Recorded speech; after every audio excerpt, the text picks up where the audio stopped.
కాశ్యపాన్వయ సంజాతం శరణ్యార్యపదాశ్రితం వైరాగ్యజలధిం వందే రంగరామానుజం మునిం వందే వేదాంతకర్పూరచామీకరకరండకం రామానుజార్యమార్యాణాం చూడామణిమహర్నిశం శ్రీవిష్ణుచిత్తకులనందనకల్పవల్లీం శ్రీరంగరాజ హరిచందనయోగదృశ్యాం సాక్షాక్షమాం కరుణయా కమలామివాన్యాం గోదామనన్యశరణః శరణం ప్రపద్యే శ్రీరంగభోగిశయనో పరిచాతనిద్రం నీలాకృతిన్నిఖిలపాలనజాగరూకం శ్రీరామచంద్రకులదైవతమంజనాభం శ్రీరంగనాయకమహం ప్రణమామి నిత్యం. అందరికీ దాసోహండి. మన ఆచార్యులు శ్రీ శ్రీ శ్రీ శ్రీ శ్రీ రంగరామానుజీయ స్వామివారి మంగళాశాసనాలతో ధనుర్మాసంలో తిరుప్పావేలో 27వ పాసురాన్ని మనం అనుసంధానం చేసుకుందాం. ఈ పాసురంలో వాచ్యార్థాన్ని తెలుసుకుని రంగనాథుని పరంగా రంగనాథుని వైభవాన్ని కొంచెంగా తెలుసుకునే ప్రయత్నం చేసుకుందాం. మనం నిన్నటి రోజున మాకు కొన్ని వస్తువులు కావాలి అని లిస్ట్ ఇచ్చింది మన గోదా నాచ్యారు. అలాగే మీరు ఏమైతే కోరేవారో అవన్నీ కూడా నేను మీకు ఇస్తాను, కోల విளక్కే కొడియే వితానమే అని చెప్పి నువ్వు ఆలు నిలయాయి కదా, అందుకని నువ్వు అన్నీ ఇవ్వగలవు అని ఆమె అంది. అలాగే అన్నీ ఇస్తాను ఆయన ఈయన ఒప్పుకున్నాడు. ఈరోజు పాసురంలో ఏం చెప్తోంది? పాసురాన్ని అనుసంధానం చేసుకుని వాచ్యార్థాన్ని తెలుసుకుందాం. కోడారై వెల్లం సీర్ గోవిందా ఉందన్నెప్పాడి పறை கொண்டு யாம் பெரு சம்மானம் நாடு புகழும் பரிசினால் நன்றாக சூடகமே தோள்வளையே தோடே செவிப்பூவே பாடகமே என்ற நைய பல்கலனும் யாமடிவோம் ஆடையுடுப்போம் அதன் பின்னே பால் சோறு மூடனை பெய்து முழங்க விழுவாரா கூடியிருந்து కుళిరిందేలోరెంబావాయ్. పరమాత్మని గోవిందా అని పిలుస్తోంది ఈరోజు కృష్ణ పరమాత్మని. ఓ గోవిందా, నువ్వు చాలా కళ్యాణ గుణాలు కలిగినటువంటి వాడివి. ఎవరైతే నిన్ను ఆశ్రయించని వారు ఉంటారో వారిని కూడా జయించేంత కళ్యాణ గుణాలు నీకున్నాయి. జయించేవారు ఎలాగూ ఆల్రెడీ ఓడిపోయారు, వాళ్ళందరినీ జయించేశాడు. ఆశ్రయించిన వారిని, ఆశ్రయించని వారిని తన కళ్యాణ గుణాలతో ఓడించే శక్తి కల ఓ గోవిందా, నిన్ను స్తోత్రం చేసి మేము ప్రాప్యాన్ని పొంది ఉన్నాము. సన్మానం మాత్రమే కాదు, దేశమంతా కీర్తించేలాగా సన్మానాన్ని పొందాలి. కంకణాలు, భుజకీర్తులు, చెవులకు పెట్టుకునే ఆభరణాలు, పుష్పమాలలు, కాళేందలు మొదలైనటువంటి సమస్త ఆభరణాలను కూడా మేము అలంకరించుకుంటాం. ఈరోజు మంచి చీరలు ధరిస్తాం. తర్వాత పాలలో చేరిన అన్నం నేతితో చేర్చి ముంజేతి గుండా నెయ్యి కారిపోతూ ఉంటే ఆ పరమాన్నాన్ని భుజించి నీతో కలిసి ఉండి మా తాపం చల్లారేలాగా అనుభవిస్తాము. నీ విరహం వల్ల కలిగిన బాధ తీరి సుఖంగా ఉండాలని కోరుకుంటున్నాము అని వాచ్యార్థాన్ని మనం తెలుసుకున్నాం. గోవిందా అని పిలుస్తోంది ఈరోజు పాసురంలో మన గోదానాచ్యారు. ఇంతకుముందు 3 పాసురాల్లో మన చేత అనేక నామాలు పలికించింది. ప్రతి పాసురంలోనూ ఉత్తమన్ పేర్పాడి అని చెప్పి, నారాయణన్ మూర్తి అని, అలా అన్ని రకాలుగాను పరమాత్మనే కీర్తించండి అని అనేక నామాలు మనకి తెలియజేసింది మన గోదానాచ్యారు. నారాయణ నామాన్ని కూడా 3 సార్లు మన చేత అనిపించింది. మొట్టమొదటి పాసురంలోనే నారాయణనే నమక్కే పరై తరువాన్, మా నారాయణుడే మనకే పరాణ వాయిద్యాన్ని ఇస్తాడు అని చెప్పింది. తర్వాత 7వ పాసురంలో చెప్పింది నాయగప్పెన్ పిళ్ళాయ్ నారాయణన్ మూర్తి అని చెప్పి అక్కడ ఒకసారి నారాయణ నామం మన చేత చెప్పించింది. నా తత్తురాయముడు నారాయణన్ అని 10వ పాసురంలో చెప్పించింది మన చేత. ఈ రోజు నుంచి 3 పాసురాల్లో గోవిందనామాన్ని పలకమంటోంది మన గోదాదేవి. ఈరోజు పాసురంలో ఏమొచ్చింది? పరమాన్నాన్ని భుజిస్తాము, అందరం కలిసి కూర్చుని భుజిస్తాము అని చెప్పింది. తినేటప్పుడు గోవిందనామస్మరణ చెయ్యాలి అంటోంది కదా శాస్త్రం. అందులో గోష్ఠిలో అందరూ కూర్చున్నప్పుడు ఇదివరకు అందరూ కూడా గోవిందనామాన్ని చెప్పే తినడం అనేది అలవాటుగా ఉండేది. అలాంటి గోవిందనామాన్ని 3 సార్లు చెప్తోంది. గో అనే పదానికి చాలా అర్థాలు ఉన్నాయి. గో అంటే వేదాలు, గో అంటే భూమి, గో అంటే పశువులు, గో అంటే వాక్కులు, ఇలా చాలా అర్థాలు ఉన్నాయి. కాబట్టి పరమాత్మ యొక్క దశావతారాలకి కూడా గోవిందనామం ఉన్నది. గోవిందాన్ని అందరినీ పిలవచ్చు అని మనకి పెద్దలు చెప్తూ ఉంటారు. అలాంటి గోవిందనామంతో ఈరోజు చెప్తోంది. ఈ నోము అనేది మేము నోచుకున్నాం కదా అని చెప్పి అంటోంది. నోము నోచుకోవడం అయిపోయిందా అండి? మన గోదాదేవి దృష్టిలో అయితే అయిపోయింది. నోము నోచుకోవడం అయిపోయిందట. ఎలాగో ముందు ముందు చూద్దాం మనం ఎందుకు అయిపోయింది అని అంటోందో. అసలు ఈ వ్రతం ఎలా ప్రారంభించింది? ఈ వ్రతాన్ని చెయ్యాలి అని అనుకోవడంలో ప్రధానమైనటువంటి ఉద్దేశం ఏంటి మన గోదాదేవికి అంటే వ్యాఖ్యానంలో చెప్తారు. పరమభక్తియుడయాళాన ఆండాళ్ అరుళిచ్చేద తిరుప్పావేకు కరుత్తు అంటే పరమభక్తి కలిగినటువంటి ఆండాళ్. పరభక్తి, పరజ్ఞాన, పరమభక్తి కలిగినటువంటిది మన గోదానాచ్యారు. ఆమె తిరుప్పావేని మనకి అనుగ్రహించింది. అందులో కరుత్తు ఆ తిరుప్పావేని అనుగ్రహించడంలో ఆమె యొక్క అభిప్రాయం ఏమై ఉంటుంది?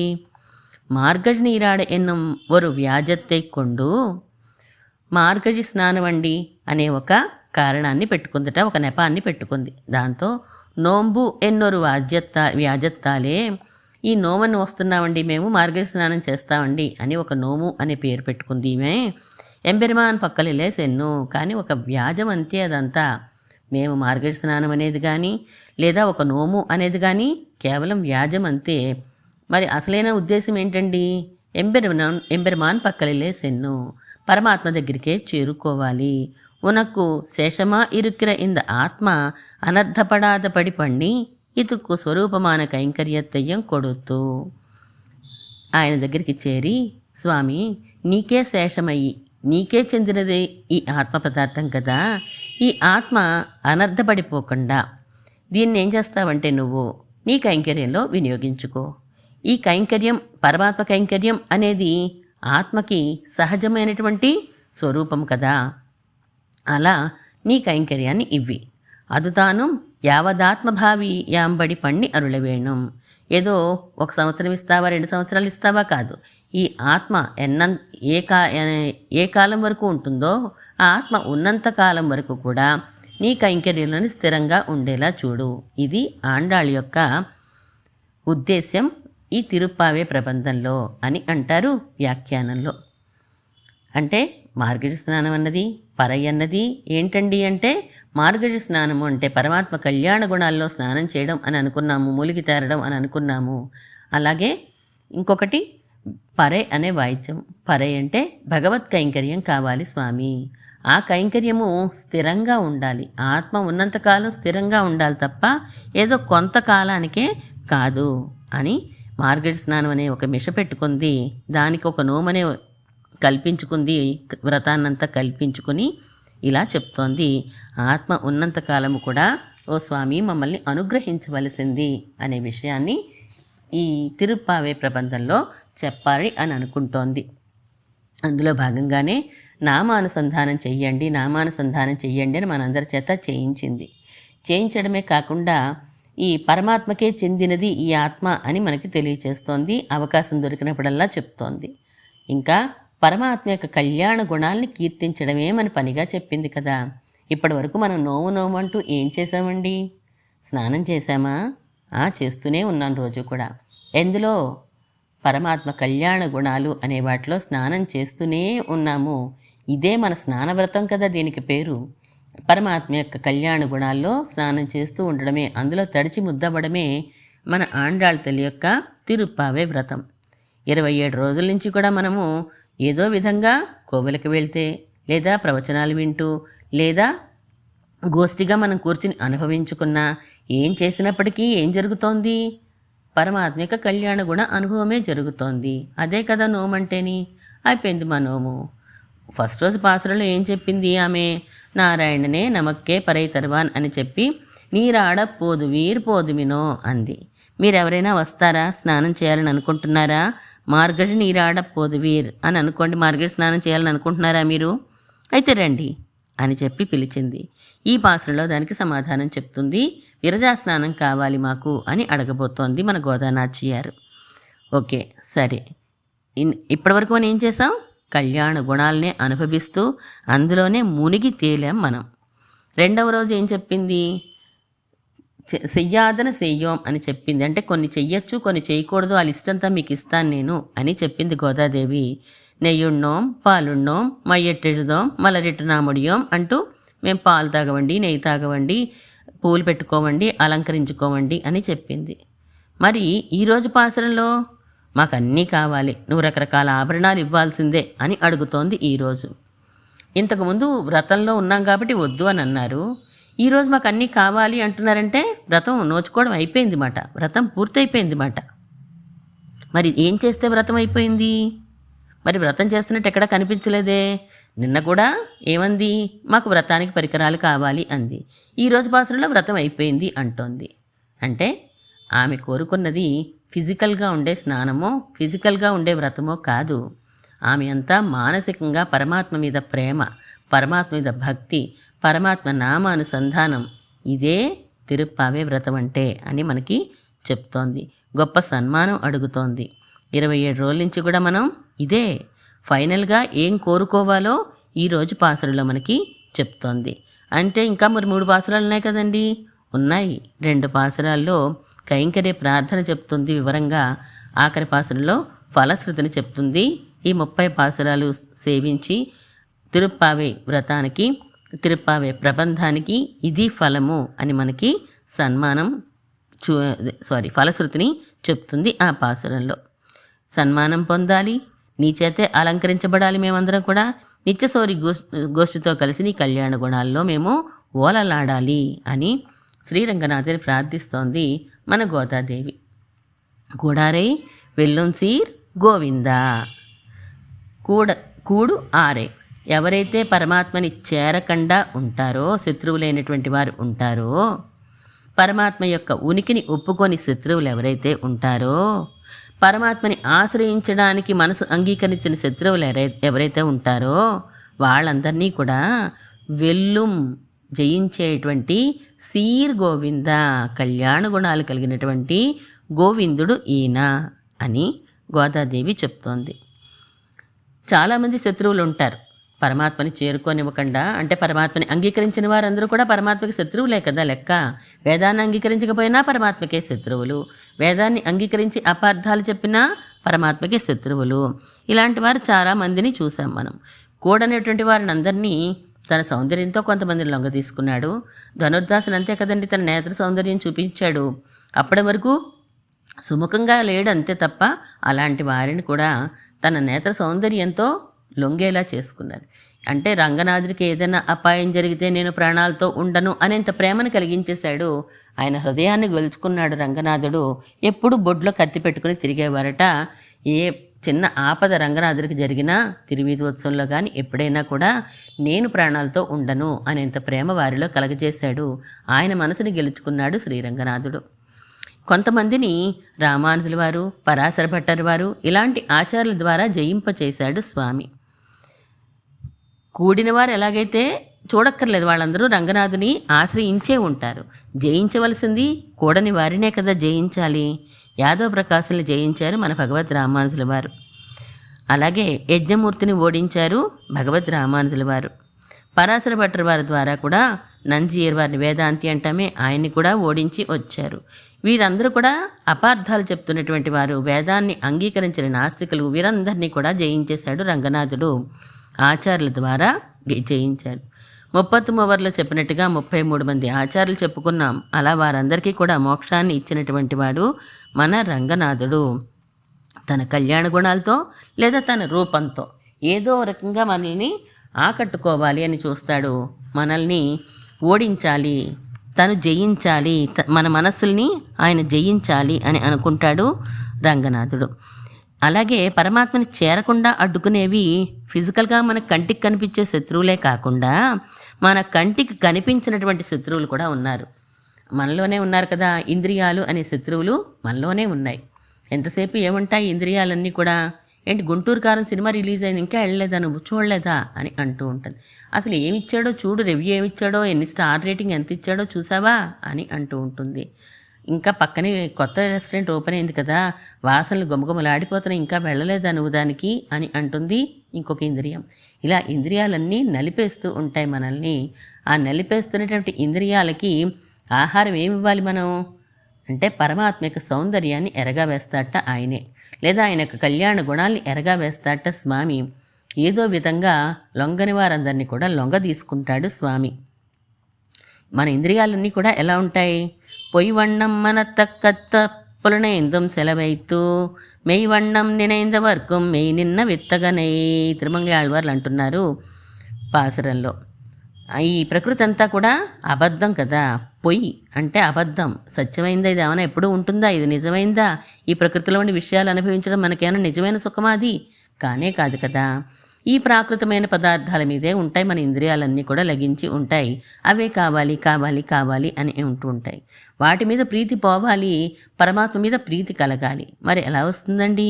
ఆ విషయాంతరాల మించి బయటకు వచ్చేసి మనస్సు ఇంద్రియాలు పరమాత్మ వైపు తిరగాలి అని అంటే గనక అటువంటి వారందరినీ కూడా తన యొక్క మరతకమణి వంటి మేని కాంతితోటి, నల్లని మేఘం వంటి శరీర ఛాయతోటి, తన అందమైన నేత్రాలతోటి స్వామి ఆకర్షిస్తూ ఉంటాడు. ఆయనే శ్రీరంగ క్షేత్రంలో శ్రీరంగనాథునిగా వేంచేసి ఉన్న స్వామి. యాన్ కండదు తెన్నరంగత్తే. నా ఇంద్రియాలన్నింటినీ కూడా ఎవరు లొంగ తీసుకున్నారా అని అనుకున్నాను నేను ఇన్నాళ్ళును. నా ఇంద్రియాలు రంగనాథుని చూసి వశంలోకి వచ్చినాయి అనే విషయం నాకు ఈరోజే అర్థమైంది అని తిరుమంగయ్య ఆళ్వార్లు కీర్తిస్తారు రంగనాథుని. తన యొక్క ఇంద్రియాల్ని తన వైపు తిప్పుకున్నందుకు కృతజ్ఞతగా. అలా కూడారై వెల్లున్సీర్ గోవింద అని మన బాహ్యేంద్రియాల్ని, అలాగే అంతరింద్రియాల్ని, మన కంటికి కనిపించినటువంటి శత్రువులుగా ఉన్నటువంటి వారు, కంటికి కనిపించే శత్రువుల్ని అందరినీ కూడా లొంగ తీసేసుకుంటాట స్వామి శ్రీరంగనాథుడు. కొన్నిసార్లు డైరెక్ట్గా తీసుకుంటారు, కొన్నిసార్లు ఆచార్యుల ద్వారా లొంగ తీసుకుంటూ ఉంటాడు. కూడారే విల్లున్సీర్ గోవింద ఉందన్నె పాడి పరెక్కొండు యాం పెరు సమ్మానం. ఉందన్నే పాడి పరెక్కొండు, మేము నిన్ను కీర్తిస్తాము, కీర్తించి గొప్ప సన్మానాన్ని మాకు చెయ్యి. నిన్ను కీర్తిస్తాం కదా, కీర్తించాక నువ్వు మాకు గొప్ప సన్మానం చేయవలసింది అని అంటున్నారు. తిరుమాలయలో మన తొండరెడ్డిపడి ఆళ్వార్లు చెప్తారు. రంగనాథుడు ఎటువంటి వాడు అంటే, ఎవరైతే ఆయన నామాన్ని పలుకుతారో వాళ్ళందరికీ కూడా ఏదో నోటి మాటగా చెప్పినప్పటికీ కూడా ఆయన అనుగ్రహించి తీరతాడట. పాడి పరెక్కొండు అన్నారు ఇక్కడ. పాడి అంటే ఒక పెద్ద రాగం తీసుకుంటూ సంగీత జ్ఞానం ఉండి పాట రూపంగా ఇంపుగా పాడితేనే అనుగ్రహిస్తాడు అని అనుకోకండి. ఆయన నామాన్ని ప్రామాదికంగా చెప్పినా ఆయన అనుగ్రహిస్తాడు, యాదృచ్ఛికంగా చెప్పినా అనుగ్రహిస్తాడు, ఆనుషంగిక సుకృతంగా చూసుకున్నా అనుగ్రహిస్తాడు అని చెప్పి, ఏ విధంగా చెప్పినా అనుకోకుండా చెప్పినప్పటికీ కూడా అనుగ్రహంలో ఏమాత్రం లోటు ఉండదు అని చెప్పి క్షత్రబంధువు కథ చెప్తారు ఈ పాసురంలో. క్షత్రబంధువు గోవింద అని పలికాడు, అంతే పరమపదం వచ్చేసిందట. నోటి మాటగా చెప్పాడంతే. ఆయనేమి రక్షిస్తాడు, ఈయన గొప్ప పరమాత్మ అని ఆయన జ్ఞానం ఏమీ లేదు ఆయనకి. కానీ అలాంటి వారిని కూడా అనుగ్రహించే స్వామి శ్రీరంగనాథుడిగా శ్రీరంగ క్షేత్రంలో ఉన్నాడు కదా.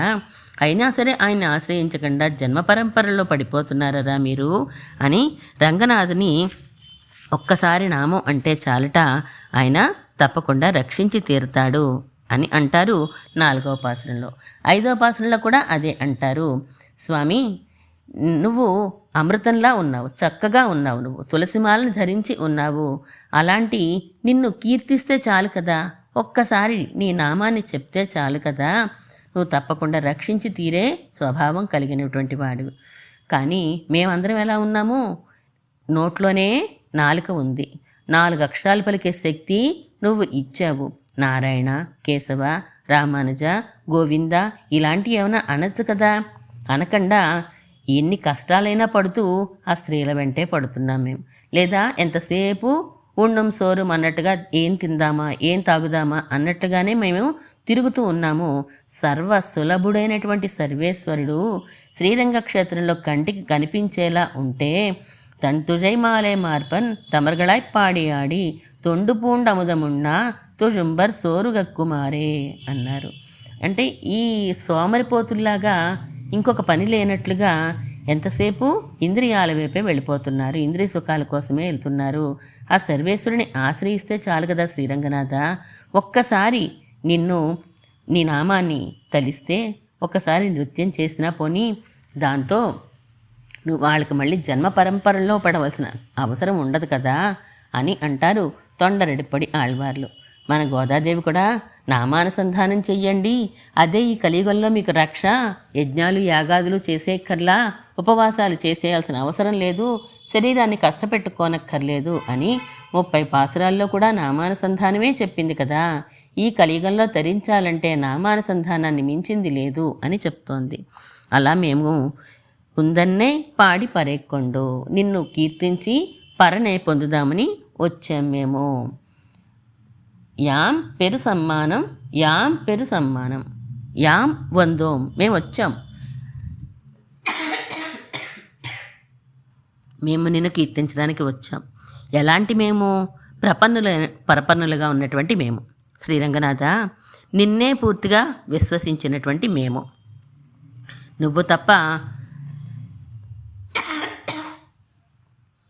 మమ్మల్ని ఇంకొకరు రక్షించరు అనేటువంటి విశ్వాసం కలిగినటువంటి వాళ్ళం మేము ఇప్పుడు నీ దగ్గరికి వచ్చి చేరాము.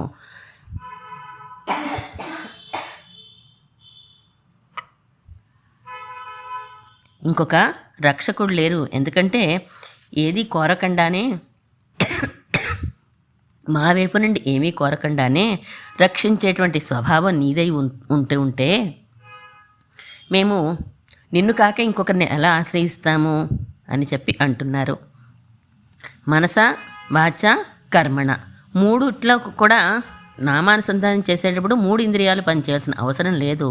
నోటి మాటగా చెప్పినప్పటికీ కూడా నేను దయ చూపిస్తాను అని నువ్వు ఎప్పుడో చెప్పావు కదా. అలా చెప్పినటువంటి ఆ మాటని గుర్తుంచుకొని ఆ ఆశతోటే మేము వచ్చి నీ దగ్గర నుంచున్నాం. అయ్యనే అరంగనే ఉన్నరులెన్ను మాసేదన్నాల్, నువ్వు మాకు స్వామివి, మమ్మల్ని తప్పకుండా రక్షిస్తావు అని నీ దయ కోసం మేము వచ్చి ఉన్నాము. మనసా వాచ కర్మణ ఏమీ లేదు, ఉత్తినే ఎదురుగుండా వచ్చి ఉన్నామంతే, నీ దగ్గర వచ్చి ఉన్నామంతే. అలా అన్నప్పటికీ కూడా నువ్వు రక్షిస్తాను అని చెప్పావు కాబట్టి నువ్వే రక్షకుడు అని నమ్మి వచ్చాం మేము. అంతేకాదు 40 పాసులలో కూడా అదే చెప్తారు. నేను ఎన్నో పాపాలు చేసి ఉన్నాను, అయినా సరే నువ్వేమన్నావు? అరంగమా నగరులానే, శ్రీరంగనాథుడిగా ఉన్నటువంటి స్వామి, మా పాపాలని నువ్వే పోగొడతాను అని చెప్పావు. మీరు ఒక్కసారి నన్ను ధ్యానించండి, నా నామాన్ని చెప్పండి చాలు అని చెప్పి అన్నావు కదా. అందుకని నీ నామానుసంధానాన్ని చేస్తూ నువ్వే రక్షకుడివి అనే నమ్మికతోటి వచ్చి నీ దగ్గర ఉన్నాం మేము. ఏం కావాలి మాకు ఇప్పుడు? మాకు పేరు సన్మానం కావాలి, గొప్ప సన్మానం నువ్వు చెయ్యాలి మాకు. ఎలా ఉండాలి ఆ సన్మానం? నాడు పొగజం పరిసినాలనరాగా, చాలా కాలం పాటు చెప్పుకోవాలట, దేశమంతా చెప్పుకోవాలి, లోకమంతా చెప్పుకోవాలి. రంగనాథుని ఆశ్రయించారండి వీళ్ళు, ఇలాంటి సన్మానం పొందారండి అని చెప్పి లోకము అంటే ఈ ప్రపంచం అంతా కూడా చెప్పుకోవాలి మా గురించి, మా సన్మానం గురించి, మాకు జరిగిన సన్మానం గురించి. ఎవరు చేశారండి సన్మానం? రంగనాథుడు చేశాడండి. ఎవరికి చేశాడండి? ఆయన ఆశ్రయించిన వారికి చేశాడండి అని ఎప్పటికీ చెప్పుకునే ఉండేలాగా గొప్ప సన్మానం మాకు కావాలి. శ్రీరంగనాథుడు లోకసారంగమునికి సన్మానం చేశారు. లోకసారంగమునికి ఏం సన్మానం చేశారండి? ఆయనకి ఏమైనా సన్మానం జరిగిందా? జరిగింది. లోకసారంగముని తిరుప్పాణాళ్ వరకు చేశారు. లోకసారంగముని భుజాల మీదకి ఎక్కి రావాల్సింది అని చెప్పి. ఎవరికైనా అలాంటి వాహనం ఉంటుందా అండి? లోకసారంగముని మీద అధిరోహించి లోపలికి రమ్మని ఆజ్ఞాపించారు. తిరుప్పాణర్కి అలాంటి ఆజ్ఞ ఇచ్చి తన శ్రీపాదాల్లోనే చేర్చేసుకున్నారు. అబ్బో ఎంత గొప్పవారో తిరుప్పాణాళ్వార్లు అని కీర్తించేలా చేశారు. ఆయన వైభవాన్ని ప్రకాశింపచేశారు. తిరుప్పాణాళ్వార్ల యొక్క వైభవాన్ని శ్రీరంగనాథుడు. ఇంకా భగవద్ రామానుజుల వారిని కంచి నుంచి రప్పించుకున్నాడండి. రప్పించుకోగానే ఈ ఉభయభూతుల్ని ఆయనకి ఇచ్చేశారండి. ఒడయవరే అని బిరుదును కూడా ఇచ్చారండి ఆయనకి. అబ్బో రామానుజుల వారు ఎంత గొప్పవారండి అనిపించుకునేంత సన్మానం ఆయనకు కూడా చేశాడు రంగనాథుడు. అటువంటి రామానుజుల వారికి 2 విభూతులు ఇచ్చేశాడు. మనకో ఆ రామానుజుల వారిని మనకిచ్చారు. మనకి దక్కారు ఆ ఒడేవర్లు. ఆ ఒడేవర్ల సంబంధంతో మనందరికీ కూడా ఆ 2 వచ్చేస్తాయి. ఏ 2? ఉభయ విభూతులకి మనం కూడా అధికారులు అయిపోతాం కదా. అంటే ఉభయ విభూతులు మనం ఇంకొకరికి ఇచ్చేస్తామని కాదు. ఆ రామానుజుల వారు మనవారు, తండ్రి సంపద అంతా కూడా కొడుకుదే కదండి. అలా రామాను సంబంధంతో మనకు ఆ రెండు మన చేతిలోనే ఉంటాయట. పరమాత్మ ఏమో రామానుజుల వారికి ఇచ్చారు, ఆ రామానుజుల వారిని మనకి ఇచ్చాడు, అందువలన మనకి ఈ సంపద అంతా వచ్చేసింది. అలా లోకమంతా పొగిడేలా చేస్తాట శ్రీరంగనాథుడు. ఇంకా అలాగే మన వాళ్ళ పెరుమాళ్ నాయనార్ని సన్మానం చేశారు ఆయనకి అని మనం చెప్పుకున్నాం నిన్నటి రోజున. ఆయన ఆచార్య హృదయం అనేటువంటి 4 ప్రకరణాలు కలిగినటువంటి గ్రంథాన్ని మనకి అనుగ్రహించారు. శ్రీరంగనాథుడు నంబెరుమాళ్ యొక్క ప్రదక్షిణలో పొరపాటు 4 వీధుల్లో మాడవీధుల్లో ఒక్కొక్క వీధికి ఒక్కొక్క ప్రకరణాన్ని చెప్పి ఒక్కొక్క మాలని సన్మానంగా పొందారు మన అழகை పెరుమాళ్ళ నాయనార్ అనేటువంటి వారు. మనవాళ్ళ పెరుమాళ్ నాయనార్, ఈయన పిళ్ళలోకాచార్య స్వామివారి తమ్ముడు అని చెప్పుకున్నాం. అలాంటి సన్మానం ఆయనకి చేసి ఆయన యొక్క వైభవాన్ని ప్రకాశింపచేశారు. ఏడాది పాటు తిరువాయిమణి కాలక్షేపం, భగవద్గీతం కాలక్షేపం విన్నారు మనవాళ్ళ మహాముల దగ్గర. ఆఖరి రోజున శ్రీశైలేశ దయాపాత్రం అనే తనయన్నిచ్చి రంగనాథుని చేత తనయను పుచ్చుకున్నారండి. రంగనాథుడే సన్మానంగా ఒక తనయన్ని వీరి విషయంగా అనుగ్రహించారు అని అనిపించుకునేలా చేసి, ఏ ప్రబంధం ప్రారంభించినా చివరిన ముగింపులోనైనా సరే ఈ తనయన్ని అనుసంధించి తీరవలసిందే అనే ఆజ్ఞని కూడా జారీ చేశారు శ్రీరంగనాథుడు. తమ ఆచార్యులైనటువంటి మనవాళ్ళ మహాములకి అంత కీర్తిని తెచ్చిపెట్టారు మన శ్రీరంగనాథుడు. ఇంకా మన తిరుమంగయ్య ఆళ్వార్ విషయం తీసుకుంటే, తిరుమంగయ్య ఆళ్వార్లు ఒక రోజున తిరుమంజనం జరుగుతోంది నంబెరుమాళ్ళకి. ఆ తిరుమంజనం జరుగుతూ ఉంటే ఆ అందాన్ని సేవించినటువంటి తిరుమంగయ్య ఆళ్వార్లు ఆ ఆనందంతో, చాలా ఆనందంతో అప్పటికప్పుడు ఆసువుగా తిరునెడుందాండకం అనే మొట్టమొదటి ప్రబంధాన్ని ఆసువుగా చెప్పేశారు మన తిరుమంగయ్య ఆళ్వార్లు. అలాగే దానికి ఎంతో ఆనందించారు. తిరుమంగయ్య ఆళ్వార్లు పాడినటువంటి తిరునెడుందాండకానికి చాలా ఆనందించాడు రంగనాథుడు. సరే, రంగనాథుడు చూశారట ఆళ్వార్ వైపు. ఆళ్వార్లు ఏదో చెప్పాలి అని అనుకుంటున్నారు. అడిగారట, ఏమండి ఆళ్వారే, ఏమైనా చెప్పాలనుకుంటున్నారా మీరు అని అన్నారట. అవునండి, నాదొక చిన్న విన్నపము అని చెప్పి అన్నారట. సరే చెప్పండి అన్నారట. తిరుమంగయ్య ఆళ్వార్లకి తిరువాయిముడి ప్రబంధం అంటే చాలా ఇష్టం. నమ్మాళ్వార్లు రచించిన తిరువాయిముడి అంటే చాలా ఇష్టం.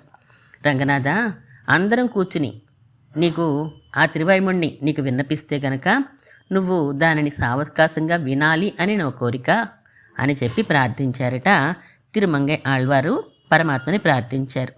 ఒక ఉత్సవంగా చెయ్యాలని ఉంది నాకు. తిరువాయిముడి దివ్య ప్రబంధాన్ని 10 రోజులు నువ్వు వింటూ ఉంటే దాన్ని ఒక ఉత్సవంగా చెయ్యాలి అని ఉంది. దాన్ని ముక్కోటినాడు మర్నాడు నుంచి కూడా నువ్వు ఇది వింటావా, 10 రోజుల పాటు వింటావా అని అడిగారట. తన గుణాలు తనకే వినిపిస్తానంటుంటే, తన్నే కీర్తిస్తాను అంటుంటే ఆనందపడని వాడు ఉంటాడండి.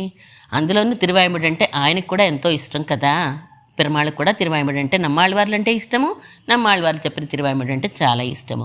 అలాగే తప్పకుండా వింటానండి అని అన్నారట. ఆ రోజుల్లో తిరుమంగయ్య ఆళ్వార్ కాలంలో శ్రీరంగంలో నమ్మాళ్వార్ల విగ్రహం లేదు. సరే, రచించింది ఆయన కదా, నమ్మాళ్వార్ల విగ్రహం ఉండగా ఆయన ప్రజెన్స్లో పాడితే బాగుంటుంది అని చెప్పి అనుకుని తిరుమంగయ్య ఆళ్వార్లు శ్రీరంగ క్షేత్రం నుంచి బయలుదేరి ఆళ్వార్ తిరునగరికి వెళ్ళి ఆ విగ్రహాన్ని, నమ్మాళ్వార్ల విగ్రహాన్ని వేంచేపు చేసుకుని తీసుకువచ్చి శ్రీరంగంలో 10 రోజులు ఉత్సవం చేశాక మళ్ళా ఈ విగ్రహాన్ని తీసుకుని ఆళ్వార్ తిరునగర్లో దింపేసి మళ్ళీ వచ్చేవారట. అప్పుడు ఊర్లో ఈ దేశంలో అప్పటి వరకు నాలాయిరం నేర్చుకున్నటువంటి పండితులు ఎవరైతే ఉంటారో వారందరూ కూడా ఆళ్వార్లు పాడిన పాటలు పెరుమాళ్లే స్వయంగా వింటానంటుంటే మనందరం కూడా అక్కడికే వెళ్ళి పెరుమాళ్ళు ఎదురుగుండా గానం చేద్దాము అని అనుకునేవారట. అందరూ కూడా అక్కడికే వెళ్ళిపోయేవారట. అందుకని వారు ముందుగా ఉండేటువంటి సన్నిధుల్లో సేవాకాలం కానీ దివ్య ప్రబంధాలు ఏవి చదివే అవకాశం ఉండేది కాదు. అందరూ శ్రీరంగ క్షేత్రానికి వెళ్ళిపోవడం వలన శ్రీరంగ క్షేత్రం నుంచి వెళ్ళాలి, విగ్రహాన్ని తీసుకురావాలి, 10 రోజులు సేవాకాలం విన్నపించాలి, ఆ తర్వాత మళ్ళీ తిరిగి తీసుకుని అక్కడ చెప్పి రావాలి. ఇవన్నీ చేయడానికి కొంత సమయం పట్టేది కదా ఆ రోజుల్లో. ఈ రోజుల్లో కాదు కదా వెహికల్ ట్రాన్స్పోర్టేషన్ అదిని. అందుకని చాలా సమయం పట్టేది. నమ్మాళ్వార్లు తిరుమంగయ్య ఆళ్వారు పెరుమాళ్ళని ప్రార్థించింది కార్తీక మాసంలో పౌర్ణమి నాడు ప్రార్థించారు. కృత్తికా నక్షత్రం నాడు ప్రార్థించారు. అందువలన దీనికి ఏమైపోయింది, ఇది తిరుక్కార్తండి అని అనడం మనకి ఆ వాడుకలోకి వచ్చేసింది మాట. అంటే తిరుమంగయాళ్వార్లు వెళ్ళి తీసుకువచ్చి మళ్ళీ ఆ ఉత్సవం చేశాక దింపే వరకు కూడా దాన్ని తిరుక్కార్తండి అని అనడం ప్రారంభమైపోయింది. అప్పటి వరకు అందరూ శ్రీరంగంలోనే ఉండేవారు, అక్కడే చేసేవారు కాబట్టి ఇక్కడంతా తిరువధ్యయనం ఉండేది కాదు. అంటే 1000 ప్రబంధ సేవాకాలం ఉండేది కాదు, 4000 దివ్య ప్రబంధ సేవాకాలం ఉండేది కాదు కాబట్టి అది అనధ్యయన కాలం అండి ప్రబంధానికి అనేది వచ్చేసింది. తిరుమంగయాళ్వార్ల తర్వాత కాలంలో నాదమునులు వచ్చారు. నాదమునులు రంగనాథుని ప్రార్థించారట, నువ్వు ఎలాగూ తిరువాయిమణి వింటున్నావు, ఇంకొక 10 రోజులు పెంచుకొని ముక్కోటి తర్వాత 10 రోజులు తిరువాయిమడి వింటున్నావు కాబట్టి ముక్కోటి ముందు 10 రోజులు మిగిలిన గ్రంథాలు కూడా నువ్వు వినవలసింది. 4000 సంపాదించుకున్నారు నాదమునులు నమ్మాళ్వార్ల అనుగ్రహం వలన. ముందు ఏం చేస్తావు నువ్వు, 2 గ్రంథాలు విను. ఇయ్యర్ప పెరి తిరుమడి మొదలాయిరము పెరి తిరుమడి విను నువ్వు. తర్వాత ముక్కోటి ఏకాదశి వస్తుంది, ఆ మర్నాడు నుంచి తిరువాయిమడి విను. ఆ తర్వాత మర్నాడు రోజున ఒకే రోజు మొత్తం ఇయ్యర్ప అంతా చెప్పేస్తారు, అంటే అనుసంధానం చేస్తారు. శ్రీరంగనాథుడు ఆనందంగా వింటాడు 1000 కాళ్ల మండపంలో. ఇది అధ్యయనోత్సవాలు అని చెప్పి పిలుస్తూ ఉంటారు. 21 రోజు అధ్యయనోత్సవాలు, దాన్నే పెరియ తిరునాళ్ళని కూడా పిలుస్తూ ఉంటారు. అంటే అంత పెద్ద ఉత్సవం, 1000 కాళ్ల మండపంలో ఉత్సవము. అందులో మధ్యలో ముక్కోటి వస్తుంది, ముక్కోటికి ముత్యాలంగితో ఉంటారు స్వామి. ఇంకా ఆలయంలో చాలామంది పెరుమాళ్ళందరూ కూడా దివ్యంగా ఈ ముక్కోటి నుంచి 5 రోజులు లేకపోతే ఈ మధ్య 10 రోజులు అంటున్నారు, ముత్యాల అంగీలతోటి సేవ సాయిస్తూ ఉంటారు. చాలా వైభవంగా ఉంటారు. మూలమూర్తి అంత పెద్ద మూర్తి కూడా ముత్యాల అంగీతోటే మనకి కనిపిస్తారు. రాధమునులు ఏర్పాటు చేశారు 21 రోజు అధ్యయనోత్సవాలు. తర్వాత కాలంలో చాలా దాడులు జరిగినాయి, ఉత్సవాలు అయ్యలేక చాలా దాడుల వలన చాలా సంపద కోల్పోయింది. ఉత్సవాలు లేక కోవెలు కూడా సరైనటువంటి ఆలయ వ్యవస్థ లేనప్పుడు రామానుజుల వారు వచ్చాక మళ్ళీ ఈ అధ్యయనోత్సవాల్ని మళ్ళీ కంటిన్యూ చేశారు. ఇంకా అస్తమాను విగ్రహాన్ని తీసుకురావడం పెట్టడం ఎందుకు, మనమే ఒక విగ్రహాన్ని తయారు చేయిద్దాము అని శ్రీరంగ క్షేత్రంలో ఒక విగ్రహాన్ని తయారు చేయించి నమ్మాళ్వార్లని అక్కడే ప్రతిష్ఠింప చేశారు. ఇంకా అప్పటి నుంచి కూడా అన్ని ఆలయాల్లో కూడా నమ్మాళ్వార్ల విగ్రహాన్ని తయారు చేయించుకోవడం, ప్రతిష్ఠ చేయించుకోవడం అయింది మాట. తర్వాత కాలంలో రామానుజుల వారు తిరువాయిమడికి వ్యాఖ్యానాలు కూడా రచింపచేస్తారు తన శిష్యుల ద్వారా. ఇది మనందరికీ తెలుసు. కృతికా నక్షత్రం నాడు తిరుమంగయాళ్వారు ప్రార్థించారు కాబట్టి, పెరుమాళ్ వింటానని మాటిచ్చాడు కాబట్టి, భాగవతోత్తములందరూ అక్కడికే వెళ్ళిపోయేవారు కాబట్టి దాన్ని అప్పటి నుండి అనధ్యయన కాలం అండి అని కూరత్తాళ్వాన్ తిరునక్షత్రం టైంకి మళ్ళీ తిరిగి వచ్చేవారట మన తిరుమంగై మన్నన్. అందువలన వేదంతో సమానమైనటువంటి స్థాయిని కూడా అడిగారు తిరుమంగై ఆళ్వార్లు.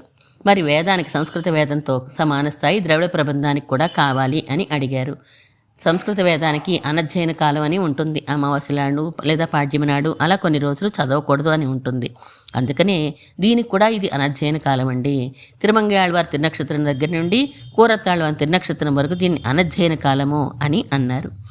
ఇలా తిరువాయిముడి దివ్య ప్రబంధం ముందుగా మొదలుపెట్టి ఆ తర్వాత 21 రోజు కూడా దివ్య ప్రబంధ సేవాకాలం అధ్యయనోత్సవాలుగా శ్రీరంగ క్షేత్రంలో అత్యంత వైభవంగా జరుగుతూ ఉంటాయి. అలా కీర్తిని ఇచ్చారు. అందరికీ కూడా కీర్తిని పంచిపెట్టినటువంటి వారు, సన్మానం చేసినటువంటి వారు మన శ్రీరంగనాథుడు. నాడు పొగటం పరిసినాల్ నన్రాగా, ఈ లోకమంతా కీర్తించేలాగా మాకు సన్మానం చెయ్యి అన్నారు. సూడగమే తోళ్వజయే తోడే సెవిప్పువే పాడగమే, ఇవి కావాలటండి, 5 రకాలు కావాలట. సూడగమే అని చెప్పి అంటున్నారు. సూడగమే తోళ్వజయే, సూడగమే అంటే చేతులకి ఆభరణాలు. అంటే నిన్నటి రోజున మాకు పల్లాండి సేపారి అన్నట్టుగా ఒక ఆచార్యులు కావాలి అని అనుకున్నాం కదా. ఆచార్యులు ఏం చేస్తారు, మనకి తిరువారాధన క్రమాన్ని నేర్పుతారు. ఇంకా తోళ్వజయే, తోళ్ళంటే భుజాలకి ఆభరణాలు ఏంటండి, శంఖచక్ర ముద్రలు. ఆచార్యులు తప్తం చేసినటువంటి శంఖచక్రాలని మన భుజాల మీద ధరింపచేస్తే శరీరంలో ఉన్న ఆత్మ శుద్ధవుతుంది, అది కూడా కావాలి. తోడే అంటే తిరుమంత్రం కావాలి మాకు. సెవిప్పువే ద్వైమంత్రం కావాలి. పాడగమే అంటే చర్మ శ్లోకం కావాలి అని ఎండ్రనయ్య పల్కలనం యాం అని ఓం ఇలా అనేక రకాల ఆభరణాలని మేము అలంకరించుకుంటాము అని అంటున్నారు. ఇదేంటండి వీళ్ళు ఇలా అడుగుతున్నారు అంటే, రెండో రోజున ఏమీ పెట్టుకోము, ఏమీ ధరించము అన్నారు. ఇప్పుడు మాకు అన్ని అలంకారాలు కావాలి అని అంటున్నారు. ఇందాక అనుకున్నాం కదా, మన నోము అయిపోయింది కాబట్టి ఇవన్నీ అడుగుతోంది అని చెప్పి. అంటే ఒక జీవాత్మకి విరజానది స్నానం కావాలి అని కోరుకుంటోందట మన గోదానాచ్యారు. ఆచార్యులు ఇప్పుడు చెప్పుకున్నటువంటి 5 మనకి ఇస్తారు. శంఖచక్రాలతోటి భుజాల మీద గుర్తులు ఉంచుతారు, మనకి 3 మంత్రాలు ఉపదేశము చేస్తారు, తిరువారాధన క్రమాన్ని చెప్తారు, మనకు ఒక దాస్యనామాన్ని ఇస్తారు, మంత్రాల యొక్క అర్థాన్ని చెప్తారు, పల్కలనం యామణివం అన్నారు కదా. ఇంకా రకరకాల ఆభరణాలంటే ఇవన్నీ కూడా మనకి ఇస్తారు. ఇవన్నీ ఇస్తే మనకేమొస్తుంది? పరమపద ఆనందం అంటే అర్చిరాది మార్గ ఆనందం కలుగుతుంది మనకి. ఆడయుడొప్పం అంటే వస్త్రాన్ని ధరిస్తాము అని అంటున్నారు. ఈ 5 ఇచ్చినటువంటి ఆచార్యులు మనకి అర్ధపంచక జ్ఞానాన్ని ఇస్తారు. వస్త్రము అంటే ఆ అర్ధపంచక జ్ఞానమే, శేషత్వ జ్ఞానమే. ఈ జీవుడు పరమాత్మకే చెందినటువంటి వాడు అనే జ్ఞానం మనకి కలుగుతుంది. అప్పుడు ఆ తర్వాత విరజానదిలో స్నానానికి మనకి యోగ్యత వస్తుంది. ఈ శరీరాన్ని విడిచిపెట్టగానే అనేక లోకాలు దాటుకుంటూ ఈ జీవుడు విరజానది అనే దాంట్లో స్నానం చేయగానే సూక్ష్మ శరీరం కూడా పోతుంది. అప్పుడు ఒక దివ్యమైనటువంటి దేహం వస్తుంది మనకి. ఆ దివ్యమైనటువంటి దేహం అంటే పాంచభౌతిక శరీరం నశించిపోతుంది, ఇక్కడే తగలబెట్టేస్తాం కదండి. ఆ సూక్ష్మంగా ఉన్నటువంటి శరీరం కూడా పోయి మనకి అమానవుడు అనే ఒక ఆయన స్పర్శ వలన దివ్యమైనటువంటి దేహం వస్తుంది. ఆ దివ్య దేహమే వచ్చేసరికి ఆయన స్పర్శ మనకి తగిలేసరికి పంచ ఉపనిషణ్మయ శరీరం మనకి వస్తుంది. అప్పుడు రెడీగా ఉంటారట ఆ ఒడ్డున శతం మాల్యహస్తాహ, ఒక 100 మంది రకరకాల మాలను పట్టుకుని ఉంటారట మనకి సన్మానం చేయడానికి. అంటే ముక్తుడైనటువంటి ఈ ఆత్మ ఇక్కడి నుంచి అక్కడ వరకు చేరుకుంది అంటే, అబ్బా ఎన్నాళ్ళు పట్టిందో ఈ ఆత్మ ఇక్కడి నుంచి అక్కడికి రావడానికి, ఎంత గొప్ప ప్రదేశానికి వచ్చాడు, ఎంత గొప్ప స్థితిని పొందాడు అని అక్కడ ఉన్నవారందరి చేత మనకి అలంకారాలు చేస్తాడు, దివ్య అలంకారాలు పరమాత్మ. ఒక 100 మంది రకరకాల మాలలు ధరింపచేస్తే శతం అంజనహస్తాః, శతం చూర్ణహస్తాః, శతం వాసోహస్తాః, శతం భూషణహస్తాః, అలా 100 మంది పట్టు పీతాంబరాలు ధరింపచేస్తారు. కొంతమంది మనకి పౌడర్లు సెంట్లు ఇవన్నీ కూడా పూస్తారట. అనేక రత్న మణిమయమైనటువంటి ఆభరణాలని మనకి ధరింపచేస్తారు. రకరకాల అంజనాలు కాటుకలతోటి మనకి క్రీములు పౌడర్లతోటి మనకి అలంకారం చేస్తారట. అలా పుష్పమాలలతోటి కూడా మనకి అలంకారం చేస్తూ ఉంటారు. అంటే ముక్తుడైనటువంటి ఆత్మకి, ముక్తుడికి అర్చిరాతి మార్గం గుండా ప్రయాణించాక, విరజానది స్నానం అయిపోయాక, అమానస్పర్శతో దివ్య దేహం వచ్చాక ఇంతమంది అప్సరస స్త్రీలు వచ్చి మనకి అలంకారాలు చేస్తారు. మాకిప్పుడు అలాంటి అలంకారాలు చేయించవలసింది. ఆడయుడుప్పోం అన్నారు. అంటే ఆచార్యులు ధరించిన శేషవస్త్రాలు, లేదా పెరుమాళ్ళు ధరించిన శేషవస్త్రాలు, లేదా పరమాత్మ గురించినటువంటి యథార్థమైనటువంటి జ్ఞానము, ఇవి కలిగి ఉన్నప్పుడే మనకి ఈ విరజానది స్నానం కానీ, అర్చిరాది మార్గ ప్రయాణం కానీ, పరమపదంలోకి ఎంట్రన్స్ కానీ మనకి దొరుకుతాయి. అంతేనా? పరమపదానికి వెళ్ళిపోయాక ఇంకా ఏం కావాలండి మీకు అడుగుతున్నట్ట స్వామి. బాగానే చెప్తున్నారు అన్నిని, ఇంకా ఏం కావాలి అన్నట్ట. అదన్ పిన్నే పాల్ సోరు మూడా నెయ్యిపేదు ముഴంగే వజివారా. మేము ఒక పదార్థాన్ని భుజించాలి అని అనుకుంటున్నాం. పాల్ సోరు, పాలంటే పాలు, ఆ పాలలో అన్నం ఉడకాలి, చక్కగా మెత్తగా ఉడికిపోవాలి. పాలంటే కళ్యాణ గుణాలు, సోరు అంటే పరమాత్మ. అహమన్నం అన్నట్టుగా అన్నం అంటే పరమాత్మకి పేరే, జీవుడికి పేరే. అలాంటి పరమాత్మ యొక్క కళ్యాణ గుణాల్లో మనం మునిగిపోయి ఉండాలి, పూర్తిగా మునిగిపోవాలి. పాలు సోరు పాలలో మునిగిపోయినట్లుగా మనం మునిగిపోయి ఉండాలి. మూడనెయ్యిపేదు నెయ్యిపేదు పరమాత్మ యొక్క కళ్యాణ గుణాల్లో మొలగాలని అనుకుంటున్నాము. ఈ నెయ్యి అనేది ఏంటండి అంటే ఆళ్వార్ల యొక్క దివ్య ప్రబంధాలు, 4000 ప్రబంధాలు ఉన్నాయే. వీటిని తగిలించామనుకోండి, నెయ్యిని దానికి జత చేర్చామనుకోండి, ఆ పరమాన్నం యొక్క రుచి చాలా పెరిగిపోతుంది.